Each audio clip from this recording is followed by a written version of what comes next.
ਅੱਜ ਮੇਰੇ ਦੋਸਤ ਨੇ ਮੈਨੂੰ ਬਹੁਤ ਹੀ ਹਸੀਨ ਸੋਹਣੀ ਤੇ ਦਿਲਕਸ਼ ਕੁੜੀ ਦੀ ਫੋਟੋ ਭੇਜੀ ਸੀ। ਅੱਜ ਤੋਂ ਪਹਿਲਾਂ ਮੈਂ ਇੰਨੀ ਸੋਹਣੀ ਇੰਨੀ ਦਿਲਕਸ਼ ਕੁੜੀ ਕਦੇ ਨਹੀਂ ਦੇਖੀ ਸੀ। ਦੇਖਣ ਵਿੱਚ ਉਸ ਕੁੜੀ ਦੀ ਉਮਰ ਕੁਝ ਜ਼ਿਆਦਾ ਨਹੀਂ ਸੀ, ਲਗਭਗ 17-18 ਸਾਲ ਦੀ ਹੋਵੇਗੀ। ਉਸ ਕੁੜੀ ਦੀ ਫੋਟੋ ਨੂੰ ਦੇਖ ਕੇ ਮੈਂ ਉਸੇ ਸਮੇਂ ਆਪਣੇ ਦੋਸਤ ਨੂੰ ਫੋਨ ਕੀਤਾ ਤੇ ਉਸ ਨੂੰ ਪੁੱਛਿਆ ਕਿ ਮੈਂ ਇਸ ਕੁੜੀ ਨਾਲ ਇੱਕ ਰਾਤ ਗੁਜ਼ਾਰਨਾ ਚਾਹੁੰਦਾ ਹਾਂ, ਕੀ ਇਹ ਸੰਭਵ ਹੈ? ਤਾਂ ਉਹ ਕਹਿਣ ਲੱਗਿਆ ਕਿ ਤੂੰ ਤਾਂ ਦੇਖ ਹੀ ਰਿਹਾ ਹੈ ਕਿ ਇਹ ਕਿੰਨੀ ਹਸੀਨ ਹੈ। ਇਹ ਇੱਕ ਰਾਤ ਦਾ ਘੱਟੋ ਘੱਟ 15,000 ਲਵੇਗੀ, ਇਸ ਤੋਂ ਘੱਟ ਤਾਂ ਇਹ ਮੰਨਣ ਤੋਂ ਰਹੀ। ਮੈਂ ਕਿਹਾ ਇੰਨੀ ਸੋਹਣੀ ਕੁੜੀ ਤੇ 15,000 ਤਾਂ ਛੱਡ, ਮੈਂ 50,000 ਵੀ ਦੇਣ ਨੂੰ ਤਿਆਰ ਹਾਂ, ਬਸ ਤੂੰ ਮੇਰੀ ਸੈਟਿੰਗ ਕਰਾ ਦੇ। ਮੇਰਾ ਦੋਸਤ ਕਹਿਣ ਲੱਗਿਆ ਕਿ ਠੀਕ ਹੈ ਭਰਾ, ਤੂੰ ਬਸ ਤਿਆਰ ਹੋ ਜਾ, ਮੈਂ ਕੁਝ ਦੇਰ ਵਿੱਚ ਸਭ ਕੁਝ ਸੈੱਟ ਕਰਕੇ ਤੈਨੂੰ ਦੱਸਦਾ ਹਾਂ। ਆਪਣੇ ਦੋਸਤ ਦਾ ਫੋਨ ਰੱਖਣ ਤੋਂ ਬਾਅਦ ਮੈਂ ਤਿਆਰ ਹੋ ਗਿਆ। ਮੈਂ ਉਸ ਕੁੜੀ ਨੂੰ ਕਿਸੇ ਵੀ ਤਰ੍ਹਾਂ ਨਾਲ ਮਿਲਣਾ ਚਾਹੁੰਦਾ ਸੀ, ਇਸ ਬਾਰੇ ਵਿੱਚ ਕੁਝ ਜਾਣਨਾ ਚਾਹੁੰਦਾ ਸੀ। ਹੁਣ ਮੈਂ ਆਪਣੇ ਦੋਸਤ ਦੇ ਫੋਨ ਦਾ ਇੰਤਜ਼ਾਰ ਕਰ ਰਿਹਾ ਸੀ। ਮੈਂ ਪੈਸੇ ਤੋਂ ਇੱਕ ਰਿਪੋਰਟਰ ਹਾਂ ਤੇ ਨਵੀਂ ਤੋਂ ਨਵੀਂ ਖਬਰ ਲੱਭ ਕੇ ਕੱਢਣਾ ਮੇਰਾ ਕੰਮ ਹੈ। ਮੈਂ ਇਸ ਕੁੜੀ ਨੂੰ ਮਿਲ ਕੇ ਇਹ ਜਾਣਨਾ ਚਾਹੁੰਦਾ ਸੀ ਕਿ ਆਖਰ ਇਹ ਕੁੜੀ ਇਸ ਧੰਦੇ ਵਿੱਚ ਕਿਵੇਂ ਆਈ, ਉਹ ਵੀ ਇੰਨੀ ਘੱਟ ਉਮਰ ਦੇ ਵਿੱਚ। ਮੇਰਾ ਦੋਸਤ ਅਕਸਰ ਮੈਨੂੰ ਇੱਦਾਂ ਦੀਆਂ ਕੁੜੀਆਂ ਦੀਆਂ ਫੋਟੋਆਂ ਦਿੰਦਾ ਸੀ ਜੋ ਸੜਕ ਕਿਨਾਰੇ ਖੜੇ ਹੋ ਕੇ ਇਸ ਤਰੀਕੇ ਦਾ ਕੰਮ ਕਰਦੀ ਸੀ। ਮੈਂ ਤਾਂ ਬਸ ਇਹੀ ਜਾਣਨ ਵਿੱਚ ਬਹੁਤ ਉਤਸੁਕ ਸੀ ਕਿ ਆਖਰ ਇਸ ਕੁੜੀ ਦੀ ਕਹਾਣੀ ਕੀ ਹੈ। ਮੈਨੂੰ ਯਕੀਨ ਸੀ ਕਿ ਇਹ ਕਹਾਣੀ ਬਹੁਤ ਹੀ ਧਮਾਕੇਦਾਰ ਹੋਵੇਗੀ। ਜੇ ਮੈਨੂੰ ਇਹ ਕਹਾਣੀ ਮਿਲ ਗਈ ਤਾਂ ਮੇਰੇ ਚੈਨਲ ਦੀ ਰੇਟਿੰਗ ਬਹੁਤ ਤੇਜ਼ੀ ਨਾਲ ਉੱਪਰ ਜਾਵੇਗੀ ਤੇ ਨਾਲ-ਨਾਲ ਮੈਨੂੰ ਪ੍ਰਮੋਸ਼ਨ ਵੀ ਮਿਲ ਜਾਵੇਗਾ। ਥੋੜਾ ਇੰਤਜ਼ਾਰ ਕਰਨ ਤੋਂ ਬਾਅਦ ਮੇਰੇ ਦੋਸਤ ਨੇ ਮੈਨੂੰ ਫੋਨ ਕੀਤਾ ਤੇ ਕਿਹਾ ਕਿ ਮੈਂ ਤੇਰਾ ਇਸ ਕੁੜੀ ਨਾਲ 12 ਵਜੇ ਤੋਂ 2 ਵਜੇ ਤੱਕ ਦਾ ਸਮਾਂ ਸੈੱਟ ਕਰ ਦਿੱਤਾ ਹੈ ਤੇ ਨਾਲ ਹੀ ਉਸਨੇ ਮੈਨੂੰ ਇਹ ਦੱਸਿਆ ਕਿ ਮੈਨੂੰ ਉਸਨੇ ਕਿੱਥੇ ਤੇ ਕਿਵੇਂ ਮਿਲਣਾ ਹੈ। ਉਸਦੀ ਦੱਸੀ ਹੋਈ ਜਗ੍ਹਾ ਤੇ ਮੈਂ ਸਮੇਂ ਤੋਂ ਪਹਿਲਾਂ ਹੀ ਪਹੁੰਚ ਗਿਆ। ਉਹ ਬੇहद ਛੋਟਾ ਜਿਹਾ ਇੱਕ ਪਿੰਡ ਜਿਹਾ ਸੀ ਜਿੱਥੇ ਬਹੁਤ ਹੀ ਛੋਟੇ-ਛੋਟੇ ਘਰ ਬਣੇ ਹੋਏ ਸੀ। ਮੇਰੇ ਦੋਸਤ ਦੇ ਦੱਸੇ ਪਤੇ ਤੇ ਪਹੁੰਚ ਕੇ ਮੈਂ ਦਰਵਾਜ਼ਾ ਖੜਕਾਇਆ ਤੇ ਅੰਦਰ ਤੋਂ ਉਸੇ ਕੁੜੀ ਨੇ ਦਰਵਾਜ਼ਾ ਖੋਲ੍ਹਿਆ। ਉਹ ਮੈਨੂੰ ਦੇਖ ਕੇ ਮੁਸਕਰਾਈ ਤੇ ਮੈਨੂੰ ਅੰਦਰ ਆਉਣ ਲਈ ਕਿਹਾ। ਉਸਦੇ ਕੋਲੋਂ ਲੰਘਦੇ ਹੋਏ ਉਸ ਵਿੱਚ ਬਹੁਤ ਚੰਗੀ ਖੁਸ਼ਬੂ ਆ ਰਹੀ ਸੀ। ਮੈਂ ਉਸਦੇ ਕਮਰੇ ਵਿੱਚ ਜਾ ਕੇ ਬੈਠ ਗਿਆ। ਮੈਨੂੰ ਥੋੜਾ ਅਜੀਬ ਤਾਂ ਲੱਗ ਰਿਹਾ ਸੀ, ਪਰ ਕੁਝ ਹੀ ਦੇਰ ਵਿੱਚ ਉਹ ਕੁੜੀ ਖੁਦ ਮੇਰੇ ਬਰਾਬਰ ਵਿੱਚ ਆ ਕੇ ਬੈਠ ਗਈ। ਫੋਟੋ ਤੋਂ ਵੀ ਜ਼ਿਆਦਾ ਸੋਹਣੀ ਸੀ। ਮੈਂ ਉਸ ਕੁੜੀ ਨੂੰ ਕਿਹਾ ਕਿ ਤੂੰ ਇੱਕ ਕੰਮ ਕਰ, ਤੂੰ ਸਾਹਮਣੇ ਵਾਲੇ ਸੋਫੇ ਤੇ ਬੈਠ। ਉਹ ਮੈਨੂੰ ਬਹੁਤ ਹੈਰਾਨੀ ਨਾਲ ਦੇਖਣ ਲੱਗੀ ਤੇ ਸਾਹਮਣੇ ਵਾਲੇ ਸੋਫੇ ਤੇ ਬੈਠ ਗਈ। ਜਦੋਂ ਮੈਂ ਉਸਦਾ ਨਾਂ ਪੁੱਛਿਆ ਤਾਂ ਉਹ ਜ਼ੋਰ-ਜ਼ੋਰ ਨਾਲ ਹੱਸਣ ਲੱਗੀ। ਜਦੋਂ ਮੈਂ ਉਸ ਤੋਂ ਉਸਦੇ ਹੱਸਣ ਦੀ ਵਜ੍ਹਾ ਪੁੱਛੀ ਤਾਂ ਕਹਿਣ ਲੱਗੀ ਕਿ ਨਾਂ ਵਿੱਚ ਕੀ ਹੈ? ਨਾਂ ਤਾਂ ਕੁਝ ਵੀ ਹੋ ਸਕਦਾ ਹੈ। ਤੁਸੀਂ ਇੱਥੇ ਜਿਸ ਕੰਮ ਲਈ ਆਏ ਹੋ ਉਸ ਕੰਮ ਲਈ ਮੈਂ ਤਿਆਰ ਹਾਂ। ਤੇ ਹੌਲੀ-ਹੌਲੀ ਆਪਣੇ ਕੱਪੜੇ ਉਤਾਰਨ ਲੱਗੀ ਤੇ ਕਹਿਣ ਲੱਗੀ ਕਿ ਹੁਣ ਦੇ 2 ਘੰਟੇ ਤੁਹਾਡੇ ਹਨ, ਤੁਸੀਂ ਜੋ ਚਾਹੋ ਜਿਵੇਂ ਚਾਹੋ ਮੇਰੇ ਨਾਲ ਕਰ ਸਕਦੇ ਹੋ। ਮੈਂ ਉਸ ਨੂੰ ਉੱਥੇ ਹੀ ਰੋਕ ਦਿੱਤਾ। ਉਹ ਮੈਨੂੰ ਆਪਣਾ ਕੋਈ ਰੋਜ਼ ਦਾ ਗਾਹਕ ਸੋਚ ਰਹੀ ਸੀ, ਜਿਵੇਂ ਰੋਜ਼ ਉਸ ਕੋਲ ਕਿੰਨੇ ਹੀ ਲੋਕ ਆਉਂਦੇ ਹੋਣਗੇ। ਮੈਂ ਉਸ ਨੂੰ ਹੱਸਦੇ ਹੋਏ ਦੱਸਿਆ ਕਿ ਮੈਂ ਇੱਥੇ ਤੇਰੇ ਨਾਲ ਕਿਸੇ ਵੀ ਤਰੀਕੇ ਦਾ ਕੋਈ ਗਲਤ ਕੰਮ ਕਰਨ ਲਈ ਨਹੀਂ ਆਇਆ। ਤੂੰ ਤਾਂ ਮੈਨੂੰ ਬਹੁਤ ਸੋਹਣੀ ਲੱਗੀ, ਤਾਂ ਮੈਂ ਤਾਂ ਬਸ ਤੈਨੂੰ ਇੱਕ ਵਾਰ ਮਿਲਣਾ ਚਾਹੁੰਦਾ ਸੀ, ਇਸ ਲਈ ਆਇਆ ਹਾਂ। ਕੀ ਤੂੰ ਮੈਨੂੰ ਆਪਣੇ ਬਾਰੇ ਵਿੱਚ ਦੱਸ ਪਾਵੇਗੀ? ਮੈਂ ਜਾਣ-ਬੁੱਝ ਕੇ ਰਿਪੋਰਟਰ ਵਾਲੀ ਗੱਲ ਉਸ ਤੋਂ ਲੁਕਾ ਲਈ ਸੀ ਤਾਂ ਕਿ ਉਹ ਬਿਨਾਂ ਡਰੇ ਤੇ ਬਹੁਤ ਹੀ ਆਰਾਮ ਨਾਲ ਮੇਰੇ ਨਾਲ ਗੱਲ ਕਰ ਸਕੇ। ਮੇਰੀਆਂ ਗੱਲਾਂ ਨੂੰ ਸੁਣ ਕੇ ਪਹਿਲਾਂ ਤਾਂ ਉਹ ਹੈਰਾਨ ਹੋਈ ਤੇ ਫਿਰ ਕਹਿਣ ਲੱਗੀ ਕਿ ਸਰ, ਇੰਨੇ ਸਮੇਂ ਤੋਂ ਮੈਂ ਇਸ ਧੰਦੇ ਵਿੱਚ ਹਾਂ, ਅੱਜ ਤੱਕ ਮੈਨੂੰ ਇੱਕ ਵੀ ਆਦਮੀ ਐਦਾਂ ਦਾ ਨਹੀਂ ਮਿਲਿਆ ਜੋ ਮੇਰੇ ਕੋਲ ਆਇਆ ਹੋਏ ਤੇ ਉਸਨੇ ਮੇਰੇ ਨਾਲ ਕੁਝ ਕੀਤਾ ਨਾ ਹੋਏ, ਜੋ ਸਿਰਫ ਮੇਰੇ ਨਾਲ ਗੱਲ ਕਰਨ ਆਇਆ ਹੋਏ। ਰਹੀ ਗੱਲ ਇਸ ਦੀ ਕਿ ਤੁਸੀਂ ਮੇਰੇ ਬਾਰੇ ਜਾਣਨਾ ਚਾਹੁੰਦੇ ਹੋ, ਤਾਂ ਮੈਂ ਤੁਹਾਨੂੰ ਆਪਣੇ ਬਾਰੇ ਵਿੱਚ ਕੀ ਦੱਸਾਂ। ਇੰਨਾ ਸਮਾਂ ਹੋ ਚੁੱਕਿਆ ਹੈ ਇਸ ਧੰਦੇ ਵਿੱਚ ਕਿ ਮੈਨੂੰ ਕੁਝ ਯਾਦ ਵੀ ਨਹੀਂ ਕਿ ਮੈਂ ਕੌਣ ਹਾਂ ਤੇ ਮੈਂ ਕਿੱਥੋਂ ਆਈ ਸੀ। ਉਸ ਦੀਆਂ ਅੱਖਾਂ ਵਿੱਚ ਇਹ ਬੋਲਦੇ ਹੋਏ ਹੰਝੂ ਭਰ ਆਏ ਸੀ ਤੇ ਉਸਦੇ ਸ਼ਬਦਾਂ ਵਿੱਚ ਵੀ ਬਹੁਤ ਹੀ ਦਰਦ ਸੀ। ਹੌਲੀ-ਹੌਲੀ ਉਸਨੇ ਮੈਨੂੰ ਆਪਣੇ ਬਾਰੇ ਦੱਸਣਾ ਸ਼ੁਰੂ ਕੀਤਾ, ਜਿਸ ਨੂੰ ਸੁਣ ਕੇ ਤੁਸੀਂ ਆਪਣੇ ਆਪ ਨੂੰ ਰੋਣ ਤੋਂ ਨਹੀਂ ਰੋਕ ਪਾਓਗੇ। ਉਹ ਕਹਿਣ ਲੱਗੀ ਕਿ ਮੇਰਾ ਨਾਂ ਰਜਨੀ ਹੈ। ਮੇਰੀ ਮਾਂ ਮੈਨੂੰ ਬਹੁਤ ਪਿਆਰ ਕਰਦੀ ਸੀ, ਪਰ ਸ਼ਾਇਦ ਮੇਰਾ ਇਸ ਦੁਨੀਆ ਵਿੱਚ ਪੈਦਾ ਹੋਣਾ ਹੀ ਮੇਰਾ ਬਦਨਸੀਬ ਸੀ। ਮੇਰੇ ਪਾਪਾ ਤਾਂ ਮੈਨੂੰ ਤੇ ਮੇਰੀ ਮਾਂ ਨੂੰ ਸਮਾਜ ਦੇ ਭਰੋਸੇ ਛੱਡ ਕੇ ਚਲੇ ਗਏ। ਮੈਂ ਉਸ ਸਮੇਂ ਸਿਰਫ 3 ਸਾਲ ਦੀ ਸੀ ਜਦੋਂ ਮੇਰੇ ਪਾਪਾ ਨੂੰ ਇੱਕ ਮੁੰਡੇ ਦੀ ਚਾਹਤ ਸੀ। ਜਦੋਂ ਮੈਂ ਹੋਈ ਉਸ ਦੇ ਬਾਅਦ ਤੋਂ ਮੇਰੀ ਮਾਂ ਦੁਬਾਰਾ ਕਦੇ ਵੀ ਪ੍ਰੈਗਨੈਂਟ ਨਹੀਂ ਹੋ ਪਾਈ। ਪਤਾ ਨਹੀਂ ਉਹਨਾਂ ਨੂੰ ਕੀ ਪਰੇਸ਼ਾਨੀ ਹੋ ਗਈ ਸੀ। ਇੱਕ ਮੁੰਡੇ ਦੇ ਇੰਤਜ਼ਾਰ ਵਿੱਚ ਮੇਰੇ ਪਾਪਾ ਨੇ ਮੇਰੀ ਮਾਂ ਨਾਲ 5-6 ਸਾਲ ਗੁਜ਼ਾਰੇ ਸੀ, ਪਰ ਜਦੋਂ ਉਹਨਾਂ ਨੂੰ ਯਕੀਨ ਹੋ ਗਿਆ ਕਿ ਮੇਰੀ ਮਾਂ ਹੁਣ ਦੂਜੀ ਔਲਾਦ ਨੂੰ ਜਨਮ ਨਹੀਂ ਦੇ ਸਕਦੀ ਤਾਂ ਉਹ ਅਲੱਗ ਹੋ ਗਏ। ਮੈਨੂੰ ਕੀ ਪਤਾ ਸੀ ਕਿ ਇਹ ਤਾਂ ਮੇਰੀ ਬਦਨਸੀਬੀ ਦੀ ਸਿਰਫ ਤੇ ਸਿਰਫ ਸ਼ੁਰੂਆਤ ਹੈ। ਮੇਰੇ ਪਾਪਾ ਹਰ ਰੋਜ਼ ਮੈਨੂੰ ਇੰਨਾ ਮਾਰਦੇ ਕਿ ਮਾਰ ਕੇ ਮੈਨੂੰ ਬੇਹੋਸ਼ ਤੱਕ ਕਰ ਦਿੰਦੇ ਸੀ ਤੇ ਨਾਲ ਹੀ ਮੇਰੀ ਮਾਂ ਤੇ ਵੀ ਬਹੁਤ ਜ਼ੁਲਮ ਕਰਦੇ ਸੀ। ਕਦੇ ਤਾਂ ਇੱਥੋਂ ਤੱਕ ਹੁੰਦਾ ਸੀ ਕਿ 2 ਵਕਤ ਦੀ ਰੋਟੀ ਲਈ ਮੇਰੀ ਮਾਂ ਨੂੰ ਮੇਰੇ ਪਾਪਾ ਅੱਗੇ ਹੱਥ ਪੈਰ ਜੋੜਨੇ ਪੈਂਦੇ ਸੀ। ਕਈ ਵਾਰ ਇੱਦਾਂ ਹੁੰਦਾ ਸੀ ਕਿ ਮੇਰੀ ਮਾਂ ਮੇਰੇ ਪਾਪਾ ਤੋਂ ਇੰਨਾ ਪਰੇਸ਼ਾਨ ਹੋ ਜਾਂਦੀ ਸੀ ਕਿ ਉਹ ਮੈਨੂੰ ਵੀ ਭਲਾ ਬੁਰਾ ਕਹਿਣ ਲੱਗਦੀ ਸੀ, ਕਿਉਂਕਿ ਉਹਨਾਂ ਨੂੰ ਕਿਤੇ ਨਾ ਕਿਤੇ ਇਹ ਲੱਗਦਾ ਸੀ ਕਿ ਮੇਰੀ ਵਜ੍ਹਾ ਨਾਲ ਹੀ ਇਹ ਸਭ ਹੋ ਰਿਹਾ ਹੈ। ਮੇਰੇ ਪਾਪਾ ਨੇ ਮੈਨੂੰ ਕਦੇ ਵੀ ਮੇਰੇ ਨਾਂ ਨਾਲ ਨਹੀਂ ਬੁਲਾਇਆ ਸੀ। ਉਹ ਮੈਨੂੰ ਹਮੇਸ਼ਾ ਬੋਝ ਕਹਿੰਦੇ ਸੀ। ਮੇਰੀ ਮਾਂ ਮੈਨੂੰ ਅਕਸਰ ਕਹਿੰਦੀ ਸੀ ਕਿ ਜੇ ਤੇਰੀ ਜਗ੍ਹਾ ਮੈਂ ਕਿਸੇ ਮੁੰਡੇ ਨੂੰ ਜਨਮ ਦਿੱਤਾ ਹੁੰਦਾ ਤਾਂ ਅੱਜ ਮੇਰੀ ਇਹ ਹਾਲਤ ਨਾ ਹੁੰਦੀ। ਤੇ ਉਸ ਦੇ ਬਾਅਦ ਥੋੜੇ ਸਮੇਂ ਵਿੱਚ ਹੀ ਮੈਨੂੰ ਆਪਣੇ ਗਲ ਨਾਲ ਲਾ ਕੇ ਬਹੁਤ ਜ਼ਿਆਦਾ ਰੋਣ ਲੱਗਦੀ ਸੀ। ਮੈਂ ਆਪਣੀ ਮਾਂ ਦੀ ਸਥਿਤੀ ਸਮਝ ਸਕਦੀ ਸੀ। ਮੈਂ ਜਾਣਦੀ ਸੀ ਕਿ ਉਹ ਮੈਨੂੰ ਬਹੁਤ ਪਿਆਰ ਕਰਦੀ ਸੀ, ਪਰ ਮੇਰੇ ਪਾਪਾ ਦੀ ਵਜ੍ਹਾ ਨਾਲ ਉਹ ਮਜਬੂਰ ਵੀ ਸੀ। ਇੱਕ ਦਿਨ ਇੱਦਾਂ ਵੀ ਆਇਆ ਕਿ ਜਦੋਂ ਮੇਰੇ ਪਾਪਾ ਸਾਨੂੰ ਦੋਵਾਂ ਨੂੰ ਛੱਡ ਕੇ ਹਮੇਸ਼ਾ ਲਈ ਚਲੇ ਗਏ। ਉਹ ਕਹਿਣ ਲੱਗੇ ਕਿ ਹੁਣ ਮੈਂ ਤੁਹਾਡੇ ਦੋਹਾਂ ਨੂੰ ਹੋਰ ਪਾਲ ਨਹੀਂ ਸਕਦਾ, ਕਿਉਂਕਿ ਮੇਰੀ ਜ਼ਿੰਦਗੀ ਵਿੱਚ ਹੁਣ ਇੱਕ ਹੋਰ ਐਵੇਂ ਦੀ ਔਰਤ ਹੈ ਜੋ ਮੈਨੂੰ ਮੁੰਡੇ ਦਾ ਸੁੱਖ ਦੇ ਸਕਦੀ ਹੈ। ਤੇਰੀ ਮਾਂ ਦੀ ਤਰ੍ਹਾਂ ਬਾਂਝ ਨਹੀਂ ਹੈ ਉਹ। ਮੈਨੂੰ ਬਹੁਤ ਚੰਗੀ ਤਰ੍ਹਾਂ ਨਾਲ ਯਾਦ ਹੈ ਉਸ ਦਿਨ ਮੇਰੀ ਮਾਂ ਬਹੁਤ ਰੋਈ ਸੀ। ਉਹ ਇਸ ਸਭ ਦੇ ਪਿੱਛੇ ਮੈਨੂੰ ਹੀ ਜ਼ਿੰਮੇਦਾਰ ਮੰਨ ਰਹੀ ਸੀ। ਹੁਣ ਮੈਂ ਤੇ ਮੇਰੀ ਮਾਂ ਇਸ ਦੁਨੀਆ ਵਿੱਚ ਇਕੱਲੇ ਰਹਿ ਗਏ ਸੀ। ਮੇਰੇ ਨਾਨਾ ਨਾਨੀ ਤਾਂ ਬਹੁਤ ਪਹਿਲਾਂ ਹੀ ਸਵਰਗ ਸਿਧਾਰ ਚੁੱਕੇ ਸੀ ਤੇ ਮੇਰੀ ਮਾਂ ਨੂੰ ਆਪਣੇ ਭਾਈਆਂ ਤੋਂ ਕਿਸੇ ਤਰੀਕੇ ਦੀ ਕੋਈ ਉਮੀਦ ਨਹੀਂ ਸੀ। ਉਹਨਾਂ ਨੂੰ ਅਕਸਰ ਇਹੀ ਲੱਗਦਾ ਸੀ ਕਿ ਇਸ ਸਭ ਦੀ ਜ਼ਿੰਮੇਵਾਰ ਸਿਰਫ ਮੈਂ ਹਾਂ। ਮੈਂ ਆਪਣੀ ਮਾਂ ਦੀਆਂ ਨਜ਼ਰਾਂ ਵਿੱਚ ਆਪਣੇ ਲਈ ਨਫ਼ਰਤ ਮਹਿਸੂਸ ਕੀਤੀ ਸੀ। ਉਸ ਸਮੇਂ ਮੇਰੀ ਮਾਂ ਦੀ ਉਮਰ ਕਰੀਬ 32 ਸਾਲ ਹੋਵੇਗੀ। ਉਸ ਸਮੇਂ ਉਹ ਜਵਾਨ ਹੀ ਸੀ। ਜਦੋਂ ਤੋਂ ਪਾਪਾ ਗਏ ਸੀ ਉਦੋਂ ਤੋਂ 2 ਵਕਤ ਦੀ ਰੋਟੀ ਵੀ ਸਾਡੇ ਲਈ ਬਹੁਤ ਮੁਸ਼ਕਲ ਹੋ ਗਈ ਸੀ। ਪਰ ਮੈਂ ਉਹਨਾਂ ਦੀ ਕੁੜੀ ਸੀ ਨਾ, ਉਹ ਮੈਨੂੰ ਕਿਵੇਂ ਛੱਡ ਸਕਦੀ ਸੀ। ਮੇਰਾ ਪੇਟ ਪਾਲਣ ਲਈ ਉਹਨਾਂ ਨੇ ਲੋਕਾਂ ਦੇ ਘਰਾਂ ਵਿੱਚ ਕੰਮ ਕਰਨਾ ਸ਼ੁਰੂ ਕੀਤਾ। ਰੋਜ਼ ਪਤਾ ਨਹੀਂ ਕਿੰਨੇ ਹੀ ਮਰਦਾਂ ਦੀ ਹਵਸ ਭਰੀ ਨਜ਼ਰਾਂ ਦਾ ਸ਼ਿਕਾਰ ਉਹ ਹੁੰਦੀ ਸੀ। ਸਾਡੀ ਜ਼ਿੰਦਗੀ ਵਿੱਚ ਦਿਨੋਂ ਦਿਨ ਬਹੁਤ ਮੁਸ਼ਕਲ ਹੁੰਦੀ ਜਾ ਰਹੀ ਸੀ। ਇੱਕ ਐਵੇਂ ਦਾ ਦਿਨ ਸੀ ਜਦੋਂ ਮੇਰੀ ਮਾਂ ਦੀ ਮੁਲਾਕਾਤ ਮੋਹਨ ਅੰਕਲ ਨਾਲ ਹੋਈ। ਉਹ ਮੇਰੇ ਮਾਮਾ ਦੇ ਬਹੁਤ ਪੁਰਾਣੇ ਦੋਸਤ ਸੀ। ਉਹ ਮੇਰੀ ਮਾਂ ਨੂੰ ਵੀ ਬਚਪਨ ਤੋਂ ਹੀ ਜਾਣਦੇ ਸੀ। ਮੇਰੀ ਮਾਂ ਨੂੰ ਇਸ ਤਰੀਕੇ ਨਾਲ ਲੋਕਾਂ ਦੇ ਘਰਾਂ ਵਿੱਚ ਕੰਮ ਕਰਦਾ ਹੋਇਆ ਦੇਖ ਕੇ ਉਹਨਾਂ ਨੂੰ ਬਹੁਤ ਦੁੱਖ ਹੋਇਆ ਸੀ, ਕਿਉਂਕਿ ਮੋਹਨ ਅੰਕਲ ਜਾਣਦੇ ਸੀ ਕਿ ਮੇਰੇ ਮਾਮਾ ਤਾਂ ਬਹੁਤ ਹੀ ਚੰਗੇ ਪਰਿਵਾਰ ਤੋਂ ਹਨ ਤੇ ਮੇਰੀ ਮਾਂ ਦੀ ਇਹ ਹਾਲਤ ਉਹਨਾਂ ਤੋਂ ਦੇਖੀ ਨਹੀਂ ਜਾ ਰਹੀ ਸੀ। ਉਹਨਾਂ ਨੂੰ ਅਸੀਂ ਕੀ ਕਹਿੰਦੇ ਕਿ 2 ਵਕਤ ਦੀ ਰੋਟੀ ਲਈ ਸਾਨੂੰ ਲੋਕਾਂ ਦੇ ਘਰਾਂ ਵਿੱਚ ਕੰਮ ਕਰਨਾ ਪੈ ਰਿਹਾ ਹੈ।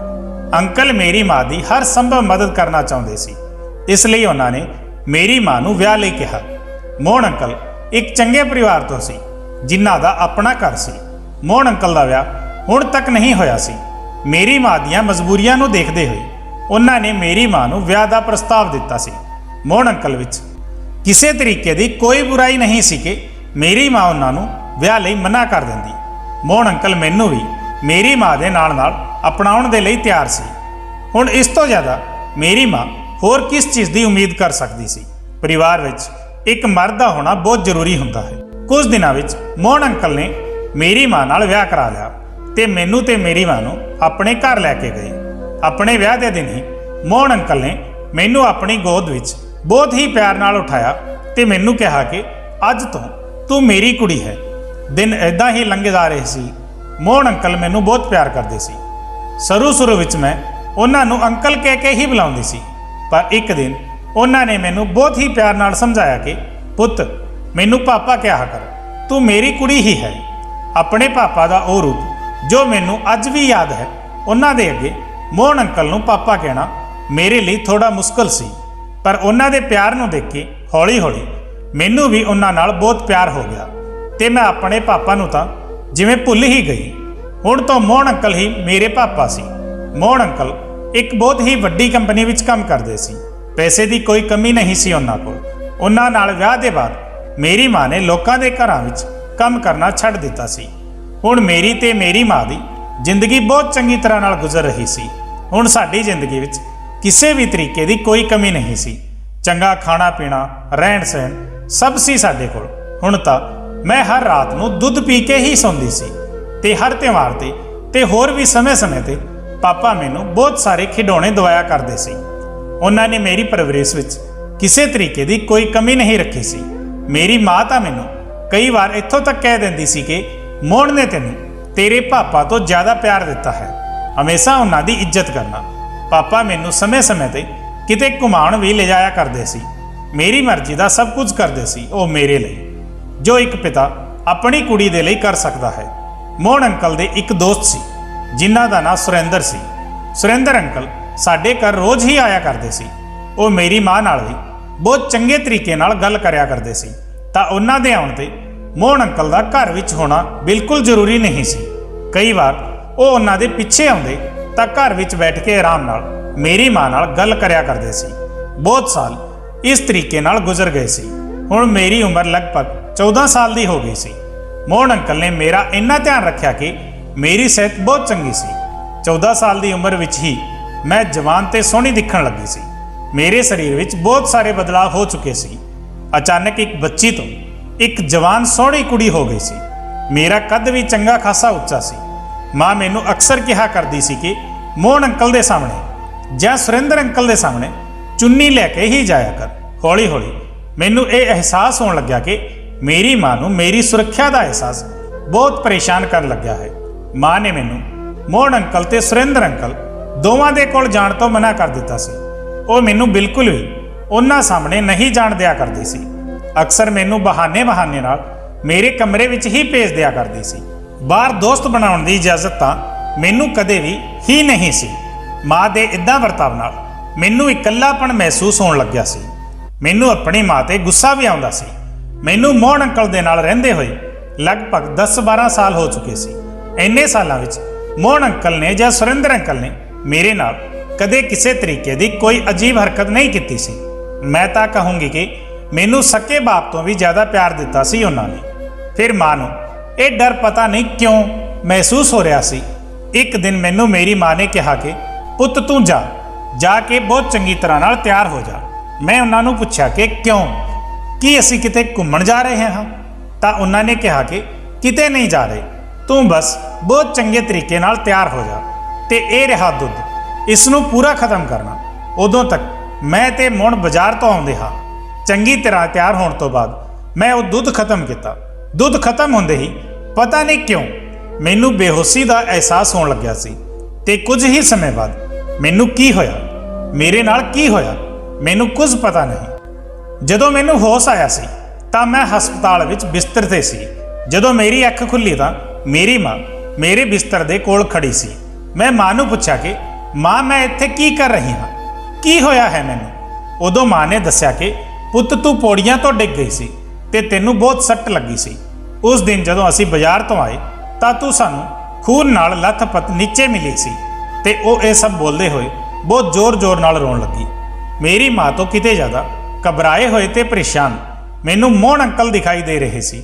ਉਹ ਮੇਰੇ ਕੋਲ ਆਏ ਤੇ ਬੜੇ ਹੀ ਪਿਆਰ ਨਾਲ ਮੇਰੇ ਮੱਥੇ ਨੂੰ ਚੁੰਮਿਆ ਤੇ ਮੈਨੂੰ ਕਹਿਣ ਲੱਗੇ ਕਿ ਮੇਰੇ ਬੱਚੇ ਤੂੰ ਬਿਲਕੁਲ ਵੀ ਪਰੇਸ਼ਾਨ ਨਾ ਹੋ, ਕੁਝ ਹੀ ਦਿਨਾਂ ਵਿੱਚ ਤੈਨੂੰ ਹਸਪਤਾਲ ਤੋਂ ਛੁੱਟੀ ਮਿਲ ਜਾਵੇਗੀ ਤੇ ਅਸੀਂ ਸਭ ਘਰ ਚੱਲਾਂਗੇ। ਹੁਣ ਤੂੰ ਬਿਲਕੁਲ ਠੀਕ ਹੈ। ਉਹ ਮੈਨੂੰ ਪੁੱਛਣ ਲੱਗੇ ਕੀ ਤੈਨੂੰ ਕੁਝ ਯਾਦ ਹੈ ਕਿ ਤੇਰੇ ਨਾਲ ਕੀ ਹੋਇਆ ਸੀ, ਤੂੰ ਕਿਵੇਂ ਡਿੱਗ ਪਈ? ਮੈਂ ਆਪਣੇ ਦਿਮਾਗ ਤੇ ਥੋੜਾ ਜ਼ੋਰ ਪਾਇਆ ਕਿ ਮੈਨੂੰ ਕੁਝ ਯਾਦ ਆ ਜਾਵੇ, ਪਰ ਮੈਨੂੰ ਕੁਝ ਯਾਦ ਨਹੀਂ ਸੀ। ਉਦੋਂ ਮੇਰੀ ਮਾਂ ਕਹਿਣ ਲੱਗੀ ਕਿ ਪੁੱਤ ਤੂੰ ਆਰਾਮ ਕਰ, ਤੈਨੂੰ ਹੁਣ ਆਰਾਮ ਦੀ ਬਹੁਤ ਜ਼ਰੂਰਤ ਹੈ। ਆਪਣੇ ਦਿਮਾਗ ਤੇ ਬਿਲਕੁਲ ਵੀ ਜ਼ੋਰ ਨਾ ਪਾ, ਇਹ ਸਭ ਗੱਲਾਂ ਬਾਅਦ ਵਿੱਚ ਹੁੰਦੀ ਰਹੇਗੀ। ਕੁਝ ਹੀ ਦੇਰ ਵਿੱਚ ਮੋਹਨ ਅੰਕਲ ਨੇ ਮੇਰੀ ਮਾਂ ਨੂੰ ਕਿਹਾ ਕਿ ਤੂੰ ਘਰ ਜਾ ਤੇ ਘਰ ਜਾ ਕੇ ਆਰਾਮ ਕਰ। ਉਹ ਬਹੁਤ ਥੱਕੀ ਹੋਈ ਲੱਗ ਰਹੀ ਸੀ। ਬਹੁਤ ਸਮੇਂ ਤੋਂ ਉਹਨਾਂ ਨੇ ਬਿਲਕੁਲ ਵੀ ਆਰਾਮ ਨਹੀਂ ਕੀਤਾ ਸੀ। ਤਾਂ ਮਾਂ ਘਰ ਚਲੀ ਗਈ। ਮੈਂ ਲਗਭਗ 10 ਦਿਨ ਹਸਪਤਾਲ ਵਿੱਚ ਰਹੀ। ਉਹਨਾਂ ਦਿਨਾਂ ਵਿੱਚ ਮੋਹਨ ਅੰਕਲ ਨੇ ਮੇਰੀ ਬਹੁਤ ਦੇਖਭਾਲ ਕੀਤੀ ਤੇ ਉਹਨਾਂ ਨੇ ਆਪਣੇ ਦਫ਼ਤਰ ਤੋਂ ਵੀ ਛੁੱਟੀ ਲੈ ਲਈ ਸੀ। ਕੁਝ ਦਿਨ ਬਾਅਦ ਮੈਨੂੰ ਹਸਪਤਾਲ ਤੋਂ ਛੁੱਟੀ ਮਿਲੀ ਤੇ ਮੈਂ ਘਰ ਆ ਗਈ। ਸੱਟ ਲੱਗਣ ਕਰਕੇ ਮੇਰਾ ਬਹੁਤ ਖੂਨ ਵਹਿ ਗਿਆ ਸੀ, ਜਿਸ ਦੀ ਵਜ੍ਹਾ ਨਾਲ ਮੈਨੂੰ ਬਹੁਤ ਕਮਜ਼ੋਰੀ ਮਹਿਸੂਸ ਹੁੰਦੀ ਸੀ। ਹਮੇਸ਼ਾ ਇੱਕ ਬੇਚੈਨੀ ਜਿਹੀ ਰਹਿੰਦੀ ਸੀ। ਪਰ ਮੈਂ ਇਹ ਗੱਲ ਆਪਣੀ ਮਾਂ ਨੂੰ ਨਹੀਂ ਦੱਸੀ ਸੀ ਕਿਉਂਕਿ ਉਹ ਮੈਨੂੰ ਲੈ ਕੇ ਪਹਿਲਾਂ ਹੀ ਬਹੁਤ ਪਰੇਸ਼ਾਨ ਸੀ। ਘਰ ਜਾਣ ਦੇ ਬਾਅਦ ਮਾਂ ਤੇ ਮੋਹਨ ਅੰਕਲ ਨੇ ਮੇਰਾ ਬਹੁਤ ਧਿਆਨ ਰੱਖਿਆ। ਅੱਜ ਮੇਰੀ ਮਾਂ ਨੇ ਮੈਨੂੰ ਦੁੱਧ ਦਿੱਤਾ ਤੇ ਦੁੱਧ ਦਾ ਗਲਾਸ ਦਿੰਦੇ ਹੋਏ ਕਿਹਾ ਕਿ ਪੁੱਤ ਕੱਲ ਨੂੰ ਸਕੂਲ ਜਾਣਾ ਹੈ। ਬਹੁਤ ਦਿਨਾਂ ਦੀਆਂ ਛੁੱਟੀਆਂ ਹੋ ਗਈਆਂ ਹਨ ਤੇਰੀਆਂ, ਪੜ੍ਹਾਈ ਵੀ ਕਿੰਨੇ ਪਿੱਛੇ ਰਹਿ ਗਈ ਹੋਵੇਗੀ। ਜਦੋਂ ਤੂੰ ਸਕੂਲ ਤੋਂ ਆਵੇਗੀ ਤਾਂ ਅਸੀਂ ਤੇਰਾ ਜਨਮ ਦਿਨ ਮਨਾਵਾਂਗੇ। ਤੈਨੂੰ ਯਾਦ ਹੈ ਉਸ ਦਿਨ ਮੈਂ ਤੈਨੂੰ ਕਿਹਾ ਸੀ ਕਿ ਤੂੰ ਤਿਆਰ ਰਹਿਣਾ। ਇਸ ਲਈ ਕਿਹਾ ਸੀ ਕਿਉਂਕਿ ਮੈਂ ਤੇ ਮੋਹਨ ਤੇਰੇ ਲਈ ਇੱਕ ਚੰਗਾ ਜਿਹਾ ਗਿਫਟ ਲੈਣ ਲਈ ਬਾਜ਼ਾਰ ਗਏ ਸੀ। ਤੈਨੂੰ ਉਸ ਦਿਨ ਆਪਣਾ ਜਨਮ ਦਿਨ ਯਾਦ ਹੀ ਨਹੀਂ ਸੀ। ਉਹ ਤੋਹਫਾ ਹੁਣ ਤੱਕ ਵੀ ਉੱਦਾਂ ਦਾ ਉੱਦਾਂ ਹੀ ਰੱਖਿਆ ਹੈ। ਜਦੋਂ ਤੂੰ ਕੱਲ ਸਕੂਲ ਤੋਂ ਆਵੇਗੀ ਤਾਂ ਅਸੀਂ ਤੇਰਾ ਜਨਮ ਦਿਨ ਬਹੁਤ ਚੰਗੇ ਤਰੀਕੇ ਨਾਲ ਮਨਾਵਾਂਗੇ ਤੇ ਉਸ ਸਮੇਂ ਤੂੰ ਉਹ ਗਿਫਟ ਖੋਲ ਕੇ ਦੇਖਣਾ। ਮਾਂ ਦਾ ਦਿੱਤਾ ਹੋਇਆ ਦੁੱਧ ਪੀਣ ਤੋਂ ਬਾਅਦ ਮੈਂ ਆਪਣੇ ਕਮਰੇ ਵਿੱਚ ਚਲੀ ਗਈ ਤੇ ਲਾਈਟ ਬੰਦ ਕਰਕੇ ਲੇਟ ਗਈ। ਪਤਾ ਨਹੀਂ ਲੇਟਦੇ ਹੀ ਮੈਨੂੰ ਕੀ ਹੋਇਆ। ਮੈਨੂੰ ਐਦਾਂ ਮਹਿਸੂਸ ਹੋ ਰਿਹਾ ਸੀ ਕਿ ਮੇਰੀਆਂ ਅੱਖਾਂ ਦੇ ਸਾਹਮਣੇ ਸਭ ਕੁਝ ਬਹੁਤ ਤੇਜ਼ੀ ਨਾਲ ਘੁੰਮ ਰਿਹਾ ਹੈ। ਕੁਝ ਅਜੀਬ ਜਿਹੀ ਬੇਹੋਸ਼ੀ ਜਿਹੀ ਲੱਗ ਰਹੀ ਸੀ। ਹੱਥ ਪੈਰ ਉੱਠ ਨਹੀਂ ਰਹੇ ਸੀ। ਜ਼ਿਆਦਾ ਸਮਾਂ ਨਹੀਂ ਹੋਇਆ ਸੀ ਕਿ ਮੈਨੂੰ ਆਪਣੇ ਕਮਰੇ ਵਿੱਚ ਕਿਸੇ ਦੇ ਆਉਣ ਦਾ ਅਹਿਸਾਸ ਹੋਇਆ। ਜਦੋਂ ਦੇਖਿਆ ਤਾਂ ਇਹ ਤਾਂ ਮੋਹਨ ਅੰਕਲ ਸੀ, ਮਤਲਬ ਕਿ ਮੇਰੇ ਪਾਪਾ। ਮੈਂ ਚੁੱਪਚਾਪ ਅੱਖਾਂ ਬੰਦ ਕਰਕੇ ਲੇਟੀ ਰਹੀ। ਮੇਰੇ ਦਿਮਾਗ ਵਿੱਚ ਤਾਂ ਇਹ ਚੱਲ ਰਿਹਾ ਸੀ ਕਿ ਮੈਂ ਉਹਨਾਂ ਨੂੰ ਅਚਾਨਕ ਤੋਂ ਜ਼ੋਰ ਨਾਲ ਚਿੱਲਾ ਕੇ ਚੌਂਕਾ ਦਊਂਗੀ। ਪਰ ਇਸ ਤੋਂ ਪਹਿਲਾਂ ਮੈਂ ਕੁਝ ਹੋਰ ਕਰਦੀ। ਮੇਰੇ ਨਾਲ ਕੁਝ ਐਦਾਂ ਹੋਇਆ ਕਿ ਜਿਸ ਦੀ ਮੈਂ ਕਦੇ ਉਮੀਦ ਵੀ ਨਹੀਂ ਕੀਤੀ ਸੀ। ਉਹਨਾਂ ਨੇ ਸਭ ਤੋਂ ਪਹਿਲਾਂ ਮੇਰਾ ਮੱਥਾ ਚੁੰਮਿਆ ਤੇ ਮੇਰੇ ਨਾਲ ਗੱਲ ਕਰਨੀ ਸ਼ੁਰੂ ਕਰ ਦਿੱਤੀ। ਉਹਨਾਂ ਨੇ ਉਸ ਤੋਂ ਬਾਅਦ ਐਦਾਂ ਦੀ ਗੱਲ ਕਹੀ ਕਿ ਮੈਂ ਜਾਣਬੁੱਝ ਕੇ ਆਪਣੀ ਅੱਖ ਖੋਲ੍ਹੀ ਹੀ ਨਹੀਂ। ਮੈਂ ਜਾਣਨਾ ਚਾਹੁੰਦੀ ਸੀ ਕਿ ਆਖਰ ਇਹ ਪੂਰੀ ਗੱਲ ਕੀ ਹੈ। ਮੈਂ ਚੁੱਪਚਾਪ ਅੱਖਾਂ ਬੰਦ ਕਰਕੇ ਇਹ ਸਭ ਸੁਣ ਰਹੀ ਸੀ। ਉਸ ਦੇ ਬਾਅਦ ਉਹਨਾਂ ਨੇ ਹੌਲੀ-ਹੌਲੀ ਮੇਰੇ ਹੱਥ ਪੈਰ ਬੰਨ੍ਹ ਦਿੱਤੇ। ਇਸ ਤੋਂ ਪਹਿਲਾਂ ਮੈਂ ਆਪਣੇ ਆਪ ਨੂੰ ਛੁਡਾਉਣ ਦੀ ਕੋਸ਼ਿਸ਼ ਕਰਦੀ। ਉਹ ਇਹ ਸਭ ਕੁਝ ਕਰ ਚੁੱਕੇ ਸੀ। ਹੁਣ ਉਹਨਾਂ ਨੇ ਮੇਰੇ ਨਾਲ ਉਹ ਸਭ ਕੁਝ ਕੀਤਾ ਜੋ ਉਹਨਾਂ ਨੂੰ ਮੇਰੇ ਨਾਲ ਨਹੀਂ ਕਰਨਾ ਚਾਹੀਦਾ ਸੀ। ਉਹਨਾਂ ਨੇ ਮੇਰੀ ਇੱਜ਼ਤ ਨਾਲ ਖੇਡਿਆ ਸੀ। ਮੈਨੂੰ ਧਮਕਾਇਆ ਸੀ ਕਿ ਮੈਂ ਕਿਸੇ ਨੂੰ ਕੁਝ ਨਾ ਦੱਸਾਂ, ਨਹੀਂ ਤਾਂ ਮੇਰੇ ਲਈ ਚੰਗਾ ਨਹੀਂ ਹੋਵੇਗਾ। ਫਿਰ ਮੈਂ ਉਹਨਾਂ ਦੀਆਂ ਗੱਲਾਂ ਸੁਣ ਕੇ ਡਰ ਗਈ ਸੀ। ਅਗਲੀ ਸਵੇਰ ਜਦੋਂ ਮੈਂ ਉੱਠੀ ਤਾਂ ਮੇਰੀ ਤਬੀਅਤ ਬਹੁਤ ਜ਼ਿਆਦਾ ਖਰਾਬ ਲੱਗ ਰਹੀ ਸੀ। ਮਾਂ ਨੇ ਕਿਹਾ ਕਿ ਤੂੰ ਅੱਜ ਸਕੂਲ ਨਾ ਜਾ, ਆਰਾਮ ਕਰ, ਤੇਰੀ ਤਬੀਅਤ ਖਰਾਬ ਲੱਗ ਰਹੀ ਹੈ ਤੇ ਹੁਣ ਮੈਨੂੰ ਡਾਕਟਰ ਕੋਲ ਵੀ ਲੈ ਕੇ ਗਈ। ਮੈਂ ਇੰਨੀ ਜ਼ਿਆਦਾ ਡਰੀ ਹੋਈ ਸੀ ਕਿ ਮੈਂ ਆਪਣੀ ਮਾਂ ਨੂੰ ਕੁਝ ਨਹੀਂ ਕਿਹਾ। ਕੁਝ ਦੇਰ ਵਿੱਚ ਡਾਕਟਰ ਆਇਆ ਤੇ ਉਹਨਾਂ ਨੇ ਮੇਰਾ ਚੈੱਕਅਪ ਕੀਤਾ। ਉਸ ਦੇ ਬਾਅਦ ਉਹਨਾਂ ਨੇ ਮਾਂ ਨੂੰ ਜੋ ਕੁਝ ਦੱਸਿਆ, ਮਾਂ ਦੇ ਪੈਰਾਂ ਥੱਲੋਂ ਜ਼ਮੀਨ ਖਿਸਕ ਗਈ। ਡਾਕਟਰ ਨੇ ਮਾਂ ਨੂੰ ਕਿਹਾ ਕਿ ਤੁਹਾਡੀ ਕੁੜੀ ਮਾਂ ਬਣਨ ਵਾਲੀ ਹੈ। ਮੈਨੂੰ ਤਾਂ ਯਕੀਨ ਹੀ ਨਹੀਂ ਹੋ ਰਿਹਾ ਸੀ ਕਿ ਉਹ ਕੀ ਬੋਲ ਰਹੇ ਹਨ ਤੇ ਨਾ ਹੀ ਮੇਰੀ ਮਾਂ ਨੂੰ। ਉਹਨਾਂ ਨੇ ਡਾਕਟਰ ਨੂੰ ਕਿਹਾ ਕਿ ਇਹ ਕਿਵੇਂ ਹੋ ਸਕਦਾ ਹੈ, ਇਹ ਤਾਂ ਬਹੁਤ ਛੋਟੀ ਹੈ। ਪਰ ਡਾਕਟਰ ਨੇ ਕਿਹਾ ਕਿ ਇਹੀ ਸੱਚ ਹੈ। ਮਾਂ ਨੇ ਮੇਰਾ ਹੱਥ ਫੜਿਆ ਤੇ ਮੈਨੂੰ ਤੇਜ਼ੀ ਨਾਲ ਖਿੱਚਦੇ ਹੋਏ ਹਸਪਤਾਲ ਤੋਂ ਬਾਹਰ ਲੈ ਗਈ। ਅੱਜ ਮੈਨੂੰ ਇਹ ਗੱਲ ਸੁਣ ਕੇ ਬਖੂਬੀ ਸਮਝ ਆ ਗਿਆ ਸੀ ਕਿ ਬੱਚਾ ਕਿਸ ਦਾ ਹੋਵੇਗਾ। ਜੇ ਮਾਂ ਨੇ ਮੈਨੂੰ ਪਹਿਲਾਂ ਕਦੇ ਪੁੱਛਿਆ ਹੁੰਦਾ ਤਾਂ ਮੈਂ ਉਹਨਾਂ ਨੂੰ ਨਹੀਂ ਦੱਸ ਪਾਉਂਦੀ ਕਿ ਇਹ ਕੀ ਹੋਇਆ ਹੈ ਮੇਰੇ ਨਾਲ। ਪਰ ਕੱਲ ਰਾਤ ਦੀ ਗੱਲ ਦੇ ਬਾਅਦ ਮੈਂ ਜਾਣਦੀ ਹਾਂ ਕਿ ਇਹ ਬੱਚਾ ਕਿਸ ਦਾ ਹੈ ਤੇ ਇਹ ਸਭ ਕਿਸ ਨੇ ਕੀਤਾ ਹੈ। ਰਾਤ ਨੂੰ ਜਦੋਂ ਮੋਹਨ ਅੰਕਲ ਮੇਰੇ ਕੋਲ ਆਏ ਸੀ ਤਾਂ ਉਹਨਾਂ ਨੇ ਮੈਨੂੰ ਸਭ ਕੁਝ ਦੱਸਿਆ ਸੀ ਕਿ ਉਹ ਮੇਰੇ ਨਾਲ ਇਹ ਕਦੋਂ ਤੋਂ ਕਰਦੇ ਆ ਰਹੇ ਹਨ ਤੇ ਉਸ ਦਿਨ ਜਦੋਂ ਮੇਰਾ ਜਨਮ ਦਿਨ ਸੀ, ਉਸ ਦਿਨ ਉਹਨਾਂ ਨੇ ਮੇਰੇ ਨਾਲ ਕੀ ਕੀਤਾ ਸੀ। ਮੈਂ ਆਪਣੀ ਮਾਂ ਨੂੰ ਬਿਨਾਂ ਡਰੇ ਸਭ ਕੁਝ ਦੱਸ ਦਿੱਤਾ। ਪਰ ਜਿਵੇਂ ਹੀ ਮੈਨੂੰ ਉਮੀਦ ਸੀ, ਉਹਨਾਂ ਨੂੰ ਮੇਰੀ ਗੱਲ ਤੇ ਭਰੋਸਾ ਨਹੀਂ ਸੀ। ਮੇਰੀ ਗੱਲ ਸੁਣਦੇ ਹੀ ਮੇਰੀ ਮਾਂ ਨੇ ਇੱਕ ਜ਼ੋਰਦਾਰ ਥੱਪੜ ਮੇਰੇ ਮੂੰਹ ਤੇ ਲਗਾ ਦਿੱਤਾ। ਉਹ ਕਹਿਣ ਲੱਗੀ ਕਿ ਹਾਂ, ਤੇਰੇ ਪਾਪਾ ਨੇ ਤਾਂ ਮੈਨੂੰ ਬਹੁਤ ਪਹਿਲਾਂ ਹੀ ਇਹ ਗੱਲ ਦੱਸ ਦਿੱਤੀ ਸੀ ਕਿ ਤੇਰੀਆਂ ਹਰਕਤਾਂ ਕੁਝ ਠੀਕ ਨਹੀਂ ਲੱਗ ਰਹੀਆਂ। ਉਸ ਦੀ ਵਜ੍ਹਾ ਨਾਲ ਮੈਂ ਤੈਨੂੰ ਪਾਪਾ ਤੇ ਸੁਰਿੰਦਰ ਅੰਕਲ ਕੋਲ ਰਹਿਣ ਤੋਂ ਮਨਾ ਕੀਤਾ ਸੀ। ਮੈਂ ਤਾਂ ਇਹ ਚਾਹੁੰਦੀ ਸੀ ਕਿ ਉਹ ਲੋਕ ਤੇਰੇ ਬਾਰੇ ਕੁਝ ਗਲਤ ਨਾ ਸੋਚਣ। ਪਰ ਮੋਹਨ ਅੰਕਲ ਬਿਲਕੁਲ ਠੀਕ ਸੀ। ਤੂੰ ਐਦਾਂ ਦੀ ਹੀ ਹੈ। ਪਤਾ ਨਹੀਂ ਕਦੋਂ ਤੋਂ ਇਸ ਗਲਤ ਰਸਤੇ ਤੇ ਚੱਲ ਰਹੀ ਹੈ। ਤੇ ਮੇਰੀ ਮਾਂ ਮੇਰੇ ਤੇ ਹੀ ਇਲਜ਼ਾਮ ਲਗਾਉਣ ਲੱਗੀ। ਉਹਨਾਂ ਨੇ ਗੁੱਸੇ ਵਿੱਚ ਮੈਨੂੰ ਕਮਰੇ ਵਿੱਚ ਬੰਦ ਕਰ ਦਿੱਤਾ ਤੇ ਜਦੋਂ ਸ਼ਾਮ ਨੂੰ ਮੋਹਨ ਅੰਕਲ ਆਏ ਤਾਂ ਉਹਨਾਂ ਨੂੰ ਮੇਰੀ ਪ੍ਰੈਗਨੈਂਟ ਹੋਣ ਦੀ ਗੱਲ ਦੱਸੀ ਤੇ ਨਾਲ ਇਹ ਵੀ ਦੱਸਿਆ ਕਿ ਮੈਂ ਉਹਨਾਂ ਦਾ ਨਾਂ ਲਿਆ ਹੈ। ਉਹ ਗੁੱਸੇ ਵਿੱਚ ਮੇਰੇ ਕਮਰੇ ਵਿੱਚ ਆਏ ਤੇ ਮੈਨੂੰ ਮਾਰਨ ਲੱਗੇ। ਕਹਿਣ ਲੱਗੇ ਕਿ ਮੈਂ ਤੈਨੂੰ ਆਪਣੀ ਕੁੜੀ ਦੀ ਤਰ੍ਹਾਂ ਪਿਆਰ ਕੀਤਾ ਤੇ ਤੂੰ ਇਹ ਕੀ ਕਹਿ ਰਹੀ ਹੈ ਮੇਰੇ ਬਾਰੇ ਵਿੱਚ। ਪਰ ਅੱਜ ਮੈਂ ਕਿੱਥੇ ਚੁੱਪ ਰਹਿਣ ਵਾਲੀ ਸੀ। ਉਹ ਮੈਨੂੰ ਮਾਰਦੇ ਜਾ ਰਹੇ ਸੀ ਤੇ ਮੈਂ ਉਹਨਾਂ ਨੂੰ ਕਿਹਾ ਕਿ ਰਾਤ ਨੂੰ ਜਦੋਂ ਤੁਸੀਂ ਆਪਣੀ ਹਵਸ ਮਿਟਾਉਣ ਲਈ ਮੇਰੇ ਕਮਰੇ ਵਿੱਚ ਆਏ ਸੀ ਤੇ ਤੁਸੀਂ ਜੋ ਮੇਰੇ ਨਾਲ ਗੱਲਾਂ ਕੀਤੀਆਂ ਉਹ ਸਭ ਮੈਂ ਸੁਣੀਆਂ ਸੀ। ਤੁਸੀਂ ਇਹੀ ਕਹਿ ਰਹੇ ਸੀ ਨਾ ਕਿ ਉਸ ਦਿਨ ਜਦੋਂ ਤੁਸੀਂ ਮੇਰੇ ਲਈ ਗਿਫਟ ਲੈਣ ਗਏ ਸੀ ਤਾਂ ਤੁਸੀਂ ਮਾਂ ਨੂੰ ਦਫ਼ਤਰ ਦਾ ਬਹਾਨਾ ਬਣਾ ਕੇ ਘਰ ਵਾਪਸ ਆ ਗਏ ਸੀ ਤੇ ਜੋ ਦੁੱਧ ਮਾਂ ਨੇ ਮੈਨੂੰ ਦਿੱਤਾ ਸੀ ਉਸ ਵਿੱਚ ਤੁਸੀਂ ਬੇਹੋਸ਼ੀ ਦੀ ਦਵਾ ਮਿਲਾ ਦਿੱਤੀ ਸੀ ਤੇ ਮੇਰੇ ਬੇਹੋਸ਼ ਹੋਣ ਦਾ ਫਾਇਦਾ ਉਠਾਇਆ ਤੇ ਤੁਹਾਡੇ ਝੂਠ ਦਾ ਪਤਾ ਨਾ ਚੱਲੇ, ਇਸ ਲਈ ਤੁਸੀਂ ਮੈਨੂੰ ਪੌੜੀਆਂ ਤੋਂ ਨੀਚੇ ਸੁੱਟ ਦਿੱਤਾ। ਇਹੀ ਕਿਹਾ ਸੀ ਨਾ ਤੁਸੀਂ। ਮੇਰੀਆਂ ਗੱਲਾਂ ਸੁਣ ਕੇ ਉਹ ਐਵੇਂ ਕਰ ਰਹੇ ਸੀ ਜਿਵੇਂ ਇਹ ਸਭ ਕੁਝ ਝੂਠ ਹੈ। ਉਹ ਮੈਨੂੰ ਹੋਰ ਜ਼ਿਆਦਾ ਮਾਰ ਰਹੇ ਸੀ ਤੇ ਮੇਰੀ ਮਾਂ ਨੂੰ ਕਹਿਣ ਲੱਗੇ ਕਿ ਕਿਵੇਂ ਦੀ ਕੁੜੀ ਪੈਦਾ ਕੀਤੀ ਹੈ ਤੂੰ, ਇਸ ਨੂੰ ਮੈਂ ਆਪਣੀ ਕੁੜੀ ਵਰਗਾ ਪਿਆਰ ਦਿੱਤਾ ਤੇ ਇਹ ਅੱਜ ਮੇਰੇ ਉੱਪਰ ਹੀ ਇਲਜ਼ਾਮ ਲਗਾ ਰਹੀ ਹੈ। ਮੇਰੀ ਮਾਂ ਹੁਣ ਇਸ ਸਥਿਤੀ ਵਿੱਚ ਨਹੀਂ ਸੀ ਕਿ ਉਹ ਸੱਚ ਤੇ ਝੂਠ ਵਿੱਚ ਫਰਕ ਕਰ ਪਾਉਂਦੀ। ਉਹਨਾਂ ਨੂੰ ਕੁਝ ਸਮਝ ਵਿੱਚ ਨਹੀਂ ਆ ਰਿਹਾ ਸੀ ਕੌਣ ਸੱਚ ਬੋਲ ਰਿਹਾ ਹੈ ਤੇ ਕੌਣ ਝੂਠ।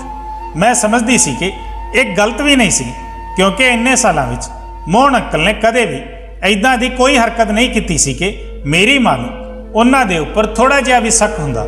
ਮੋਹਨ ਅੰਕਲ ਨੇ ਮੇਰੀ ਮਾਂ ਨੂੰ ਕਹਿ ਦਿੱਤਾ ਸੀ ਕਿ ਹੁਣ ਮੈਂ ਇਸ ਕੁੜੀ ਨੂੰ ਆਪਣੇ ਘਰ ਵਿੱਚ ਨਹੀਂ ਰੱਖੂੰਗਾ। ਮੇਰੀ ਮਾਂ ਨੇ ਉਹਨਾਂ ਅੱਗੇ ਬਹੁਤ ਹੱਥ ਪੈਰ ਜੋੜੇ ਕਿ ਮੇਰੀ ਕੁੜੀ ਨੂੰ ਘਰ ਤੋਂ ਬਾਹਰ ਨਾ ਕੱਢੇ। ਮੈਂ ਇਸ ਨੂੰ ਸਮਝਾ ਦੇਵਾਂਗੀ, ਪਰ ਉਹ ਨਹੀਂ ਮੰਨੇ। ਉਹਨਾਂ ਨੂੰ ਪਤਾ ਸੀ ਕਿ ਹੋ ਸਕਦਾ ਹੈ ਕਿ ਉਹ ਅੱਗੇ ਜਾ ਕੇ ਫੜੇ ਜਾਣ।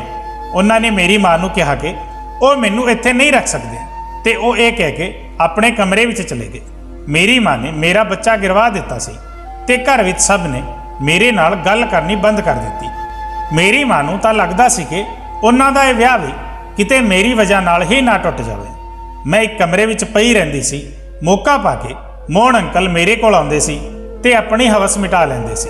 ਮੈਂ ਚੁੱਪਚਾਪ ਲਾਸ਼ ਦੀ ਤਰ੍ਹਾਂ ਲੇਟੀ ਰਹਿੰਦੀ ਸੀ। ਕੀ ਬੋਲਦੀ ਮੈਂ? ਕੌਣ ਸੀ ਮੇਰੀ ਗੱਲ ਨੂੰ ਸੁਣਨ ਵਾਲਾ ਤੇ ਉਸ ਤੇ ਯਕੀਨ ਕਰਨ ਵਾਲਾ?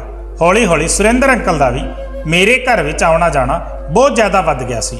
ਉਹਨਾਂ ਦੀਆਂ ਨਜ਼ਰਾਂ ਵਿੱਚ ਵੀ ਮੇਰੇ ਲਈ ਗੰਦਗੀ ਦਿਖਾਈ ਦੇਣ ਲੱਗੀ ਸੀ। ਮੇਰੀ ਮਾਂ ਨੂੰ ਤਾਂ ਮੇਰੇ ਤੇ ਭਰੋਸਾ ਹੀ ਨਹੀਂ ਸੀ। ਇਹਨਾਂ ਸਭ ਗੱਲਾਂ ਨਾਲ ਮੈਨੂੰ ਬਹੁਤ ਜ਼ਿਆਦਾ ਤਕਲੀਫ ਪਹੁੰਚਦੀ ਸੀ। ਇੱਕ ਦਿਨ ਮੈਂ ਆਪਣੀ ਮਾਂ ਦਾ ਘਰ ਛੱਡ ਦਿੱਤਾ ਤੇ ਹੋਸਟਲ ਵਿੱਚ ਚਲੀ ਗਈ। ਉੱਥੇ ਜਾ ਕੇ ਮੈਂ ਨੌਕਰੀ ਲੱਭਣੀ ਸ਼ੁਰੂ ਕੀਤੀ ਤੇ ਕਿਤੇ ਵੀ ਨੌਕਰੀ ਨਹੀਂ ਮਿਲੀ ਤੇ ਮੇਰੀ ਇਹ ਖੂਬਸੂਰਤ ਜਵਾਨੀ ਹੀ ਮੇਰੀ ਮੁਸੀਬਤ ਬਣ ਗਈ ਸੀ। ਇੱਕ ਦਿਨ ਮੈਨੂੰ ਮੇਰੀ ਹੋਸਟਲ ਦੀ ਹੀ ਇੱਕ ਦੋਸਤ ਮਿਲੀ। ਉਸ ਕੁੜੀ ਨੇ ਮੈਨੂੰ ਇਸ ਕੰਮ ਬਾਰੇ ਦੱਸਿਆ। ਉਸਨੇ ਮੈਨੂੰ ਕਿਹਾ ਕਿ ਇਸ ਕੰਮ ਵਿੱਚ ਬਹੁਤ ਪੈਸਾ ਹੈ ਤੇ ਸਮਾਂ ਵੀ ਘੱਟ ਲੱਗਦਾ ਹੈ। ਮੇਰੇ ਕੋਲ ਖੋਣ ਲਈ ਤਾਂ ਵੈਸੇ ਵੀ ਕੁਝ ਨਹੀਂ ਬਚਿਆ ਸੀ। ਸਭ ਕੁਝ ਤਾਂ ਮੈਂ ਪਹਿਲਾਂ ਹੀ ਗਵਾ ਚੁੱਕੀ ਸੀ ਤੇ ਮੇਰੇ ਕੋਲ ਪੈਸੇ ਬਿਲਕੁਲ ਨਹੀਂ ਸੀ। ਜੇ ਮੈਂ ਕੋਈ ਵੀ ਦੂਜੀ ਨੌਕਰੀ ਕਰਦੀ ਤਾਂ ਰੱਬ ਜਾਣਦਾ ਮੈਨੂੰ ਕਦੋਂ ਪੈਸਾ ਮਿਲਦਾ ਤੇ ਮੇਰੀ ਜ਼ਰੂਰਤ ਕਿਵੇਂ ਪੂਰੀ ਹੋ ਪਾਉਂਦੀ। ਇਸ ਲਈ ਮੈਂ ਇਸ ਕੰਮ ਨੂੰ ਚੁਣਿਆ। ਇੱਥੇ ਲੋਕ ਪੈਸੇ ਦੇ ਕੇ ਮੇਰੇ ਸਮੇਂ ਨੂੰ ਖਰੀਦ ਲੈਂਦੇ ਹਨ। ਕੁਝ ਸਮੇਂ ਦੇ ਲਈ ਮੈਂ ਹਰ ਘੰਟੇ ਦੇ ਪੈਸੇ ਲੈਂਦੀ ਹਾਂ, ਕਦੇ ਥੋੜਾ ਘੱਟ ਤਾਂ ਕਦੇ ਥੋੜਾ ਜ਼ਿਆਦਾ। ਆਪਣਾ ਕੁਝ ਸਮਾਂ ਉਹਨਾਂ ਮਰਦਾਂ ਨੂੰ ਦਿੰਦੀ ਹਾਂ ਤੇ ਉਹ ਮੈਨੂੰ ਪੈਸੇ ਦੇ ਜਾਂਦੇ ਹਨ। ਕਈ ਵਾਰ ਤਾਂ ਮੇਰੇ ਕੋਲ ਇੱਦਾਂ ਦੇ ਮਰਦ ਵੀ ਆਉਂਦੇ ਹਨ ਜੋ ਮੈਨੂੰ ਇੰਨੀ ਤਕਲੀਫ ਪਹੁੰਚਾਉਂਦੇ ਹਨ ਕਿ ਮੈਂ ਤੁਹਾਨੂੰ ਦੱਸ ਵੀ ਨਹੀਂ ਸਕਦੀ। ਪਰ ਉਹ ਤਕਲੀਫ ਮੇਰੇ ਪਰਿਵਾਰ ਦੀ ਤਕਲੀਫ ਤੋਂ ਬਹੁਤ ਘੱਟ ਹੈ। ਮੋਹਨ ਅੰਕਲ ਨੇ ਜੋ ਮੈਨੂੰ ਤਕਲੀਫ ਦਿੱਤੀ ਹੈ ਉਸ ਦੇ ਅੱਗੇ ਮੈਨੂੰ ਹੁਣ ਹਰ ਤਕਲੀਫ ਘੱਟ ਹੀ ਲੱਗਦੀ ਹੈ। ਜ਼ਿੰਦਗੀ ਵਿੱਚ ਬਾਪ ਦਾ ਸੁੱਖ ਸੀ ਹੀ ਨਹੀਂ। ਇਹ ਗੱਲ ਬੋਲਦੇ ਹੋਏ ਉਸ ਦੀਆਂ ਅੱਖਾਂ ਵਿੱਚੋਂ ਲਗਾਤਾਰ ਹੰਝੂ ਵਹਿ ਰਹੇ ਸੀ। ਮੈਂ ਖਾਮੋਸ਼ੀ ਨਾਲ ਇਹ ਸਭ ਗੱਲਾਂ ਸੁਣ ਰਿਹਾ ਸੀ। ਮੈਂ ਇੱਕ ਛੋਟਾ ਜਿਹਾ ਰਿਕਾਰਡਰ ਲੈ ਕੇ ਆਇਆ ਸੀ। ਉੱਥੇ ਉਸ ਦੀ ਬੋਲੀ ਹੋਈ ਸਾਰੀ ਗੱਲ ਉਸ ਵਿੱਚ ਰਿਕਾਰਡ ਹੋ ਗਈ ਸੀ। ਉਸਨੇ ਤਾਂ ਪਹਿਲਾਂ ਤੋਂ ਹੀ ਇੰਨਾ ਧੋਖਾ ਖਾਇਆ ਹੋਇਆ ਸੀ ਕਿ ਹੁਣ ਮੇਰੇ ਵਿੱਚ ਇੰਨੀ ਹਿੰਮਤ ਨਹੀਂ ਸੀ ਕਿ ਮੈਂ ਉਸ ਨੂੰ ਹੋਰ ਧੋਖਾ ਦੇ ਪਾਉਂਦਾ। ਮੈਂ ਉਸ ਨੂੰ ਸਾਰਾ ਸੱਚ ਦੱਸ ਦਿੱਤਾ ਕਿ ਮੈਂ ਇੱਕ ਰਿਪੋਰਟਰ ਹਾਂ ਤੇ ਮੈਂ ਤੇਰੀ ਬੋਲੀ ਇੱਕ ਗੱਲ ਨੂੰ ਰਿਕਾਰਡ ਕਰ ਲਿਆ ਹੈ। ਮੈਂ ਬਹੁਤ ਸਮੇਂ ਤੋਂ ਇੱਕ ਚੰਗੀ ਨਿਊਜ਼ ਤਲਾਸ਼ ਰਿਹਾ ਸੀ। ਜਦੋਂ ਮੈਨੂੰ ਤੇਰੇ ਬਾਰੇ ਵਿੱਚ ਪਤਾ ਚੱਲਿਆ ਇਸ ਲਈ ਮੈਂ ਇੱਥੇ ਆਇਆ ਸੀ। ਮੇਰੀਆਂ ਗੱਲਾਂ ਨੂੰ ਸੁਣ ਕੇ ਉਹ ਬਹੁਤ ਹੈਰਾਨ ਰਹਿ ਗਈ ਸੀ। ਮੈਂ ਉਸ ਨੂੰ ਕਿਹਾ ਕਿ ਜੇ ਤੂੰ ਚਾਹੇਗੀ ਮੈਂ ਉਦੋਂ ਹੀ ਇਸ ਨਿਊਜ਼ ਨੂੰ ਅੱਗੇ ਚਲਾਉਂਗਾ। ਜੇ ਤੂੰ ਮਨਾ ਕਰੇਗੀ ਤਾਂ ਮੈਂ ਇਸ ਨੂੰ ਹੁਣੇ ਹੀ ਡਿਲੀਟ ਕਰ ਦੂੰਗਾ। ਉਸ ਨੂੰ ਕਿਹਾ ਕਿ ਜਿਵੇਂ ਤੂੰ ਕਹੇਗੀ ਉਦਾਂ ਹੀ ਹੋਵੇਗਾ। ਮੈਂ ਦੋਵਾਂ ਹੀ ਗੱਲਾਂ ਵਿੱਚ ਤੇਰਾ ਪੂਰਾ ਸਨਮਾਨ ਕਰੂੰਗਾ ਬਿਨਾਂ ਤੈਨੂੰ ਕੋਈ ਸਵਾਲ ਪੁੱਛੇ। ਉਹ ਰੋਂਦੇ ਹੋਏ ਮੈਨੂੰ ਕਹਿਣ ਲੱਗੀ ਕਿ ਜੇ ਤੁਸੀਂ ਇਸ ਨਿਊਜ਼ ਨੂੰ ਚਲਾਓਗੇ ਤਾਂ ਤੁਹਾਨੂੰ ਕੀ ਮਿਲੇਗਾ। ਮੈਂ ਉਸ ਨੂੰ ਕਿਹਾ ਕਿ ਸ਼ਾਇਦ ਕੋਈ ਕੁੜੀ ਇਸ ਤਰੀਕੇ ਨਾਲ ਲੋਕਾਂ ਤੋਂ ਬਚ ਜਾਵੇ, ਸ਼ਾਇਦ ਉਸ ਨੂੰ ਕੋਈ ਮਦਦ ਹਾਸਲ ਹੋ ਜਾਵੇ ਜਾਂ ਉਸ ਵਿੱਚ ਇੰਨੀ ਹਿੰਮਤ ਆ ਜਾਵੇ ਕਿ ਉਹ ਇਸ ਬਾਰੇ ਵਿੱਚ ਬਾਹਰ ਨਿਕਲ ਕੇ ਗੱਲ ਕਰ ਸਕੇ। ਉਸਨੇ ਮੈਨੂੰ ਕਿਹਾ ਕਿ ਮੈਂ ਇਸ ਨਿਊਜ਼ ਨੂੰ ਚਲਾ ਸਕਦਾ ਹਾਂ। ਮੈਂ ਉੱਦਾਂ ਹੀ ਕੀਤਾ। ਤੁਸੀਂ ਜਿੰਨੇ ਵੀ ਲੋਕ ਇਸ ਕਹਾਣੀ ਨੂੰ ਸੁਣ ਰਹੇ ਹੋ ਮੇਰੀ ਤੁਹਾਨੂੰ ਬੇਨਤੀ ਹੈ ਕਿ ਕਿਰਪਾ ਕਰਕੇ ਆਪਣੇ ਆਲੇ ਦੁਆਲੇ ਥੋੜੀ ਜਿਹੀ ਨਜ਼ਰ ਮਾਰੋ ਤੇ ਥੋੜੇ ਜਿਹੇ ਚੌਕੰਨੇ ਰਹੋ। ਜੇ ਤੁਸੀਂ ਕਿਸੇ ਵੀ ਕੁੜੀ ਨੂੰ ਇਸ ਤਰੀਕੇ ਨਾਲ ਮੁਸੀਬਤ ਵਿੱਚ ਦੇਖਦੇ ਹੋ ਤਾਂ ਉਸ ਦੀ ਮਦਦ ਕਰੋ। ਮੈਂ ਉਸ ਨੂੰ ਕਿਹਾ ਕਿ ਅੱਜ ਤੋਂ ਬਾਅਦ ਮੈਂ ਤੇਰਾ ਭਰਾ ਹਾਂ ਤੇ ਤੈਨੂੰ ਵਾਅਦਾ ਕਰਦਾ ਹਾਂ ਕਿ ਤੈਨੂੰ ਇੱਕ ਚੰਗੀ ਜਗ੍ਹਾ ਰੱਖੂੰਗਾ। ਤੂੰ ਇਸ ਕੰਮ ਨੂੰ ਛੱਡ ਦੇ। ਕੁਝ ਦਿਨਾਂ ਬਾਅਦ ਮੈਂ ਉਸ ਨੂੰ ਆਪਣੇ ਇੱਕ ਕਜ਼ਨ ਨਾਲ ਮਿਲਵਾਇਆ। ਮੇਰੇ ਕਜ਼ਨ ਨੂੰ ਉਹ ਪਸੰਦ ਆ ਗਈ ਤੇ ਉਹਨਾਂ ਦੋਵਾਂ ਦਾ ਵਿਆਹ ਹੋ ਗਿਆ। ਮੇਰਾ ਕਜ਼ਨ ਇੱਕ ਬਹੁਤ ਹੀ ਚੰਗੀ ਕੰਪਨੀ ਵਿੱਚ ਕੰਮ ਕਰਦਾ ਸੀ ਤੇ ਚੰਗਾ ਕਮਾਉਂਦਾ ਵੀ ਸੀ। ਵਿਆਹ ਤੋਂ ਪਹਿਲਾਂ ਹੀ ਮੈਂ ਆਪਣੇ ਕਜ਼ਨ ਨੂੰ ਉਸ ਬਾਰੇ ਸਭ ਕੁਝ ਸੱਚ-ਸੱਚ ਦੱਸ ਦਿੱਤਾ ਸੀ ਤਾਂ ਕਿ ਕੱਲ੍ਹ ਨੂੰ ਉਸ ਨੂੰ ਵੀ ਪਤਾ ਚੱਲ ਜਾਵੇ ਤਾਂ ਉਹਨਾਂ ਦੋਵਾਂ ਦੀ ਜ਼ਿੰਦਗੀ ਵਿੱਚ ਕਿਸੇ ਤਰੀਕੇ ਦੀ ਕੋਈ ਪਰੇਸ਼ਾਨੀ ਨਾ ਆਵੇ। ਉਹ ਇੰਨਾ ਚੰਗਾ ਇਨਸਾਨ ਸੀ ਕਿ ਉਹ ਮੰਨ ਵੀ ਗਿਆ ਤੇ ਉਸਨੇ ਉਸ ਨੂੰ ਖੁੱਲ੍ਹੇ ਦਿਲ ਨਾਲ ਅਪਣਾਇਆ ਸੀ। ਅੱਜ ਉਹ ਦੋਵੇਂ ਇੱਕ ਦੂਜੇ ਨਾਲ ਬਹੁਤ ਖੁਸ਼ ਹਨ। ਤੁਹਾਡੇ ਤੋਂ ਇਹ ਜਾਣਨਾ ਸੀ ਕਿ ਤੁਹਾਨੂੰ ਕੀ ਲੱਗਦਾ ਹੈ ਕਿ ਮੈਂ ਠੀਕ ਕੀਤਾ ਉਸ ਨੂੰ ਆਪਣੀ ਭੈਣ ਬਣਾ ਕੇ ਉਸ ਦਾ ਆਪਣੇ ਕਜ਼ਨ ਨਾਲ ਵਿਆਹ ਕਰਾ ਕੇ? ਆਪਣੇ ਕੀਮਤੀ ਵਿਚਾਰ ਕਮੈਂਟ ਜ਼ਰੂਰ ਕਰਨਾ।